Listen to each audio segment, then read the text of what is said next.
తక్కువ అక్కడ గవర్నమెంట్ హౌసింగే ఉంటుంది. మీరు అక్కడికి వెళ్ళాక నీ జీతం 5,000 అయ్యా, $5,000. ఇందులో నీ తినటానికి, నీ పిల్లల చదువు, నీ హాస్పిటల్, వీటన్నిటికీ 3,500-4,000 అయిపోద్ది. $1,000 మాత్రమే నువ్వు రెంట్ కట్టగలుగుతావు. కాబట్టి నువ్వు $1,000 రేంజ్లో ఇల్లు ఇక్కడ ఉన్నాయి. నువ్వు ఓకే అంటే నిన్ను అక్కడికి పంపిస్తారు. అక్కడ ఏదో నువ్వు 10 చోట్ల చూజ్ చేసుకోవడానికి ఏం లేదు, 2-3 ఏరియాలను చూజ్ చేసుకోవాలి.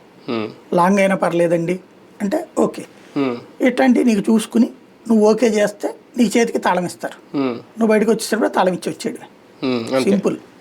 ఇక్కడ ఇంకోటి ఆ ఇల్లు కూడా ఎట్టుంటాయి, మనకు మళ్ళీ ఇండివిజువల్ హౌసెస్ విశాలమైన ఏముండవు.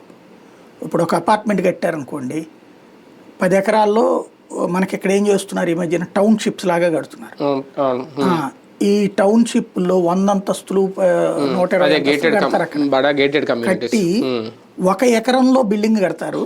ముందు 10 ఎకరాలు ఖాళీగా ఉంచుతారు. అక్కడ నీళ్లు, చిన్న సైజు చెరువు లాగా ఉంచుతారు, గ్రీనరీ ఉంచుతారు, పూలు ఉంచుతారు. ఏది ముట్టుకోకూడదు. నువ్వు చాలా నీట్గా ఉండాలా, నీట్గా చేయాలా. ఏ మాత్రం చిన్న తేడా వచ్చినా రిస్ట్రిక్షన్. కుక్కను పెంచుకోవాలంటే పర్మిషన్ కావాలా, ఏది పెంచుకోవాలని పర్మిషనే. చిన్న తేడా వచ్చిందంటే పెద్ద పెద్ద ఇష్యూస్ అయిపోతాయి.